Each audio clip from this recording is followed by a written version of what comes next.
खबर बड़ी आ रही है तेलंगाना से। अब तेलंगाना के 15 जिलों में भी भारी बारिश और तूफान की चेतावनी दी गई है। मौसम विभाग ने राज्य में येलो अलर्ट जारी कर दिया है, यानी तमिलनाडु और आंध्र प्रदेश में कहर बरपाने के बाद बादल अब तेलंगाना में बरसने वाले हैं। जिन 15 जिलों के लिए चेतावनी जारी की गई उनमें हैदराबाद, खम्मम, महबूबनगर और नारायणपेट शामिल हैं। इनके अलावा रंगारेड्डी, कामारेड्डी, नलगोंडा और मल्काजगिरी का नाम भी भारी बारिश वाले इलाकों में की लिस्ट में है। मौसम विभाग ने तो यह भी कहा है कि अलर्ट में जो बताया गया है उससे भी ज्यादा खराब हालात हो सकते हैं और राज्य पर अगले 2 दिन भारी पड़ने वाले हैं, यानी जितना अंदाजा लगाया गया है उससे भी बुरी हालत होने का खतरा है। बताया गया कि कुछ जगहों पर रात से ही बादल बरसने लगेंगे जो आने वाले 2 दिनों में खतरनाक रूप ले सकते हैं, इसलिए लोगों को भी सतर्क रहने के लिए कह दिया गया है। आनंद तिवारी हमारे साथ जुड़ रहे हैं। आनंद, और क्या पता चल रहा है? जी किशोर जी, बिल्कुल मौसम विभाग ने तेलंगाना को लेकर एक बड़ा अलर्ट जारी करा है। मौसम विभाग के मुताबिक तेलंगाना के 15 जिलों में आने वाले कई दिनों तक तेज हवाओं के साथ भारी बारिश होगी, जिससे आम जनजीवन खासा प्रभावित हो सकता है, जिसको देखते हुए प्रशासन पूरी तरह से मुस्तैद है। किशोर जी, बता दें कि बीते साल तेलंगाना में भारी बारिश के चलते 15 लोगों की दर्दनाक मौत हो गई थी, इसलिए इस बार सरकार प्रशासन कोई कोताही नहीं बरतना चाहता है। मौसम विभाग ने तेलंगाना के साथ साथ हैदराबाद में भी हल्की बारिश और तेज हवाओं को लेकर अलर्ट जारी करा है। आनंद, मतलब साफ है कि खतरा अभी टला नहीं है, क्योंकि आंध्र प्रदेश के बाद अब तेलंगाना में मौसम बिगड़ने वाला है।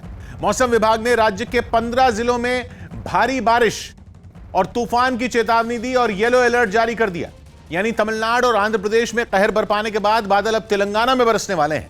जिन 15 जिलों के लिए चेतावनी जारी की गई उनमें हैदराबाद, खम्मम, महबूबनगर और नारायणपेट शामिल हैं। इनके अलावा रंगारेड्डी, कामारेड्डी, नलगोंडा और मल्काजगिरी का नाम भी भारी बारिश वाले इलाकों की लिस्ट में है। मौसम विभाग ने तो यह भी कहा है कि अलर्ट में जो बताया गया है उससे भी ज्यादा खराब हालात हो सकते हैं और राज्य पर अगले 2 दिन भारी पड़ने वाले हैं, यानी जितना अंदाजा लगाया गया है उससे भी बुरी हालत होने का खतरा है। कुछ जगहों पर रात से ही बादल बरसने लगेंगे जो आने वाले 2 दिनों में खतरनाक रूप ले सकते हैं, इसलिए लोगों को भी सतर्क रहने के लिए कह दिया गया है। जबकि बंगाल की खाड़ी में बने भारी दबाव की वजह से आंध्र प्रदेश के चित्तूर, नेल्लोर और कड़पा सहित कई जिले भारी बारिश और चक्रवाती तूफान की चपेट में आ गए, जिससे बड़े इलाके में बाढ़ आ गई। आंध्र प्रदेश के तटीय इलाकों में तो भारी बारिश और तूफान कहर बन गया, जिसकी कई भयावह तस्वीरें सामने आईं, जिनमें एक चित्तूर के तिरुचनूर गांव की है, जहां स्वर्णमुखी नदी के पास की एक बिल्डिंग चंद सेकंड में नदी में समा गई। पास की बिल्डिंग को जलमग्न होता देख चश्मदीदों की चीखें निकल पड़ी। मजबूत बिल्डिंग को निगल लेने वाली धारा ने जब तिरुपति के पास एक गांव का रुख किया तो 2 महिलाएं इसके तेज बहाव की चपेट में आ गईं। पानी की तेज धारा के साथ बही एक महिला को स्थानीय लोगों ने गहरे गड्ढे में गिरने से ठीक पहले रस्सियों की मदद से पकड़ लिया।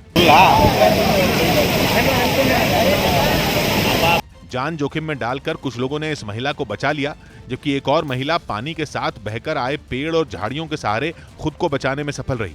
लेकिन जब तबाही आती है तो लाख कोशिश के बावजूद हर किसी को बचाना मुमकिन नहीं होता। तिरुपति में बाढ़ और पानी के तेज बहाव से जिस तरह की प्रलय आई उसकी मार बेजुबान जानवर नहीं झेल पाए।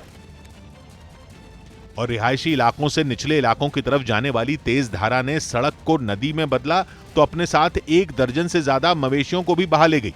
प्रलय की इन तस्वीरों का वीडियो बनाने वाले लोग बेबसी से उन्हें देखते रह गए। भारी बारिश का असर रिहायशी के साथ ही जंगली इलाकों में भी नजर आया, जहां निचले इलाके में पानी भरने की वजह से कई हिरण जान बचाने के लिए सड़कों के किनारे आ गए। भारी बारिश की वजह से तिरुपति के निचले इलाकों में तो पानी भरा ही, साथ ही नदियां और तमाम झील झरने भी उफान पर दिखे और पहाड़ियों का मलबा जगह जगह सड़कों पर गिर गया। ऐसे में तिरुपति की जिन सड़कों पर पानी का कब्जा नहीं हुआ वो मलबे की वजह से थम गई और जहां पानी ने अपनी राह बनाई वहां तीर्थयात्री फंस गए। हालांकि प्रशासन की मदद से स्थानीय लोगों ने तालाब बन चुकी सड़कों पर फंसे तीर्थयात्रियों को बचाने और सुरक्षित जगहों पर पहुंचाने में कोई कसर नहीं छोड़ी। मूसलाधार बारिश के असर से प्राचीन मंदिर तिरुपति बालाजी भी नहीं बचा। शहर का बाढ़ जैसा हाल होने और मंदिर में पानी घुस जाने के बाद श्रद्धालुओं के लिए घाट रोड और पैदल ऊपर जाने के रास्ते बंद कर दिए गए। जाहिर है हालात सामान्य नहीं रहे और घर से बाहर निकलना जान जोखिम में डालने जैसा हो गया। इसे देखते हुए आंध्र प्रदेश सरकार ने राज्य के सभी शिक्षण संस्थानों को 2 दिनों के लिए बंद करने का ऐलान कर दिया। और सरकार के इस ऐलान की वजह चित्तूर से आई दिल झकझोर देने वाली इन तस्वीरों में दिखी, जिसमें स्कूली बच्चों की एक बस पानी भरे अंडरपास में फंस गई। करीब 30 बच्चों की जान खतरे में पड़ी तो हाहाकार मच गया और प्रशासन ने पुलिस के साथ ही स्थानीय लोगों की मदद से राहत बचाव के काम में पूरी ताकत झोंक दी। बच्चों को बचाने के बाद बस को भी अंडरपास से बाहर निकाल लिया गया।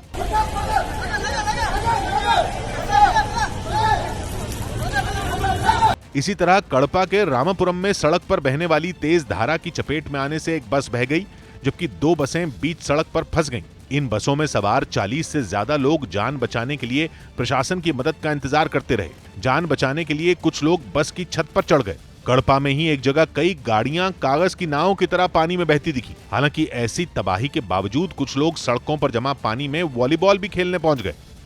लेकिन आंध्र प्रदेश से आने वाली हर तस्वीर से यह साफ है कि हालात बेहद भयावह हैं। कई जगहों पर लोगों की जान बचाने के लिए वायुसेना तक की मदद लेने की नौबत आ गई। अनंतपुर में पानी में फंसे कुछ लोगों को बचाने की उम्मीद जब खत्म होने लगी तो फौरन आसमान पर वायुसेना का हेलीकॉप्टर मंडराने लगा और रस्सी के सहारे पानी में फंसे लोगों को बचाया गया।